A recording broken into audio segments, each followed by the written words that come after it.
described as the first of. What do I mean? This is the Toyota Prius, the latest generation. The first generation was launched in the late 1990s, and yes, the first of hybrid powered cars. The first commercial one anyway, that's for sure. You can see again the blue tinge around the Toyota badge. Tells you, of course, it is green energy hybrid power, use whatever term you'd like.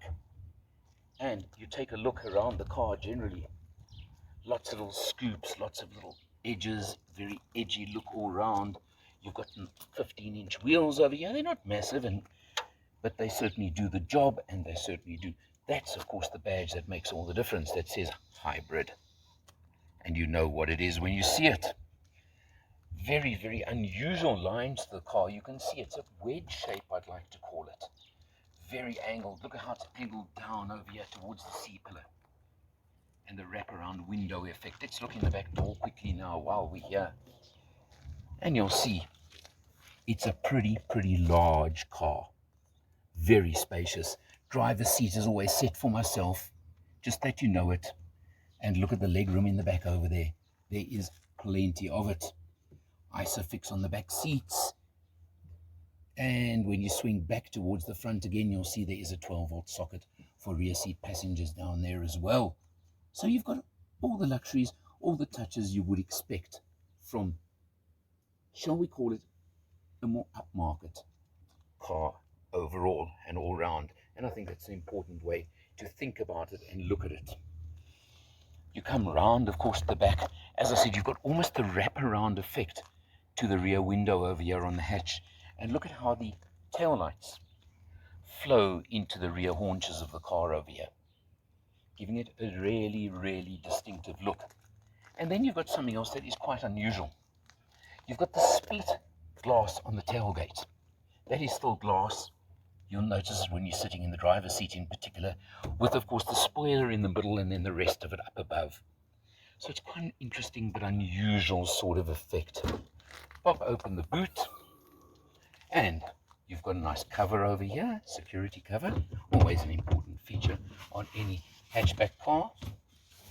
It's a pretty large, spacious boot, I reckon, and nicely done, full-size spare wheel under the board. Thank you for that, Toyota. Too many people don't give you those. You have a 60-40 split on the rear seats. These are all features you expect on any car that is a hatch effect. Interestingly, by today's standards, I have to comment, I'm quite surprised there isn't a push-button automated tailgate lift and close. But there isn't, so what? Also, because, note, the hybrid power, you've of course got this lower panel over here at the back, and you don't see any exhausts, because no, this isn't meant to be a performance type car. It's just not that kind of car, is it? It's powered by Toyota's 1.8 litre petrol engine. They call it the Atkinson cycle engine with hybrid assistance. So you've got about a 90 kilowatt output on the engine, about 160 Newton meters of torque on the engine. It's not a sports car. It's not a ball of fire, but it can cruise all day at 120 very comfortably, very smoothly. And of course, when you pull away on electric power, it certainly gives you that electric response that you want as well. Because remember, pull-off startup is all electric. Let's take a look around. We'll go on the road a bit and let's look at a lot more.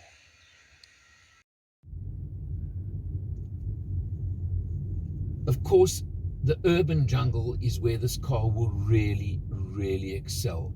I've actually activated EV mode, electric only, which will work for a while. It may switch itself out just now, but it's certainly going to work now.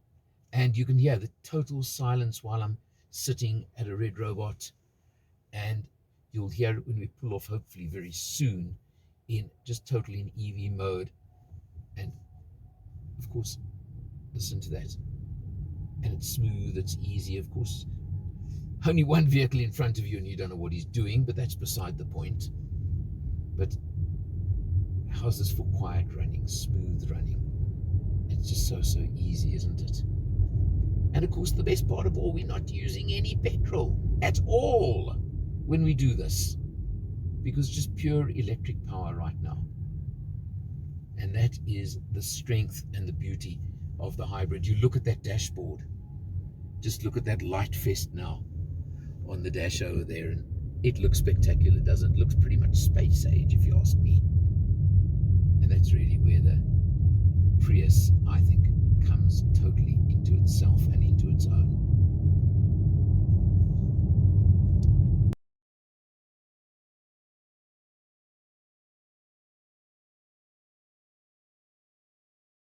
Pop the bonnet, of course. Typical of today's cars with a big cover like this, you can't see that much under the bonnet, but you can see nice and compact engine. But you've got, of course, the petrol engine, and this is an inverter assembly with converter over here. So this is where the electric joins the petrol, etc., etc. Your battery pack, of course, is underneath the car towards the rear, so we can't see that, and I can't access it to show it to you, unfortunately. But it gives you a good idea of what goes on over there as well. So now you've seen very, very packed under here, of course, because of the extra technology, shall we call it, that has to be underneath there. Cruising on a highway now at about 100 kilometers an hour.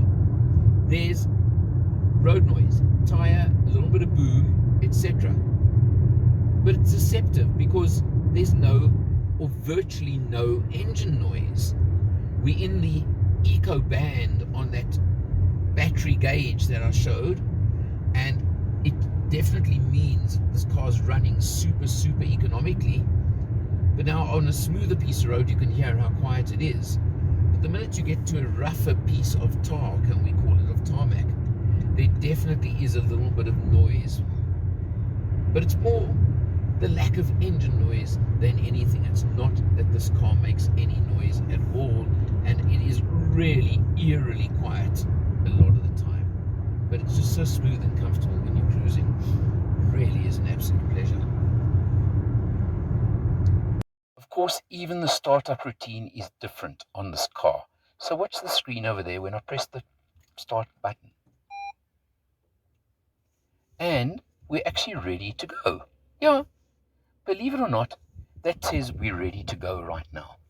But you can see the whole difference, of course, of what goes on this. There's no dashboard as such in front of the driver. That's your instrumentation. There is a heads-up display in front of me, which unfortunately you will not see on the camera, but it gives you your basic information. But now this, over here I'm pointing to, is your guilt meter, I like to call it. Because you'll see, as you're driving, and we'll show it to you during the video, you got regenerative charging, regenerative braking. So that's when you charge and it says in charge. As you, of course, use the accelerator pedal, you go through eco and then you go into power. And that's when obviously you are using petrol. So you've got the different modes as such. It's a very, very interesting concept. That's the instrumentation. On the steering wheel, if the camera just comes across to the wheel over here, you're not going to see everything, but don't stress too much. But you've got, of course, adaptive cruise control. You've got all your controls over here. You've got your lane keep assist over here. You've got forward as well, the front active braking system. You've got down there underneath, that's your cruise control there, your active cruise control button is over there. So you've got everything you'd expect on, shall we call it, a luxury car in today's world. And it really is all there. With lots more, let me simply say to you. I've mentioned to you, you've got the lane tracking assist even, that one over there in the center, which gives it to you. And obviously you've got blind spot monitor, you've got cross traffic monitors, you've got all of those. Let's come down a little bit to the 8-inch touch screen. Something that I've noticed with this car, and I've got to complain a little bit, is you may notice, because it's all the piano black, look how every fleck of dust shows up. And I'm sure you'll see it on the camera. But it's just something you have to live with. If we take the camera out a little bit more, we go to menu on the system over here. It gives you obviously your audio, your phone, and I've used my phone. I've used Android Auto on here as well. The info button is an interesting one, and there you can see your trip information. Now look at that. I'll show you here. It also shows it up top there, but don't worry about that. We've done about 400 plus kilometers on this test, including a road trip. Now remembering that hybrid is not at its most economical on a road trip. It is more economical around town when you're using the battery more instead of the motor. And yet we've still averaged 4.5 litres per 100 for this entire test period. And that is brilliant. This is a biggish, comfortable, luxury car. I'm seriously impressed. You come down, you've got dual zone climate control. Don't have to tell you too much. Then you've got this unusual over here. That's your gear shift. Of course, remember, you've got what is termed the planetary gearbox on here. So it's like a CVT type of idea. And you simply go like that, and you're in reverse, and that gives you your reverse camera just to show you with guidelines, etc., etc. And you flick it again and down, and that'll put you into drive. And I could roll away, and you wouldn't even know the difference because, of course, I'm in electric mode. But let's just hit the auto parking. That's park. But again, you're not going to see it. But interestingly, it's got a push button, a push, leg push, not button, leg push for the parking brake. Just something different. Now, let's just come to these two buttons over here. This one over here, if I press it, puts us in electric mode only. What's quite interesting about that is I tried it a few times in commuting urban circumstances. The moment you accelerate too hard or exceed, I think it's 60 kilometers an hour, it kicks you out of electric only, but still. And then drive mode over here, something I didn't even bother using, gives you eco, normal, or sport. And quite honestly, I just didn't even bother with it. It's not the kind of car that I would use for that. You come down over here, you've got inductive charging pad for your cell phone. Very, very useful, I think. And, of course, seat heating for the two front seats. Then cup holders. I don't have to tell you too much. And over here, you've got a 12-volt and a USB. Only one for the front, but it should be enough anyway. Not bad. And, of course, you've got a nice armrest over here. We showed you earlier lots of space in the back seat. And can the camera show us that split rear window now? And the effect of the rear window? And you'll see how the spoiler chops the rear window literally in half. So you have that as well. There we go. Coming back round to the front of the car, let's just have another look over here. You'll see this unusual swooping dashboard, obviously with the center instrumentation. It's a soft feel, but it's really well put together. You've got, of course, all this piano black plastic everywhere as well. But it's beautifully put together. This car obviously is extremely, extremely quiet on the road. And you do get, with the active braking, active cruise control, and all the monitoring I mentioned to you, you also get 7 airbags. Well, I've been wanting to drive a Prius for a long time. And of course now, what happened? But I got to drive the Corolla with virtually the same drivetrain first. And interestingly, if you watch the video, you'll see we average 4.1 litres per 100 in the Corolla version, 4.5 in this one. This is a much bigger car than the Corolla, and it's certainly got a lot more spec. Because remember, what Toyota have done is they've put the Corolla in the slightly lower spec level to keep the price at that unbelievably low price that they came in with on the Corolla Hybrid. Big Daddy, shall I call it this one? Price is 577,000 Rand right now, which I think is absolutely reasonable for a larger sedan stroke hatch, because I don't know which one to call it, quite honestly. Sort of a bit of each. But it's a larger family car, that's for sure. And it certainly is at a competitive price level for its category. I've got no issues with that. You get, of course, the 6-service 90,000 kilometer service plan with this one as well. And you get all the backup you would expect from Toyota. And all the hybrid knowledge you get from the Toyota and Lexus group, who are going into hybrid in such a big way these days. So you get all of that and all that peace of mind. Competitors. Well, very difficult except from their own stable, quite honestly. You can go down to the Corolla, you can go up to the Lexus IS. And this one's in the middle. Really up to you. If you do a lot of short distance urban driving, you're going to get that fuel economy down much lower even than I got. And 4.5 litres per 100 is quite something. Negatives? Well, it's not a car for racing around in. that I can tell you. And because the engine is so quiet, it feels like road noise, wind noise, etc. are a little bit higher when you're on the highway in particular. But I think it's more the fact that there's no engine noise. More than anything, you just notice the others more.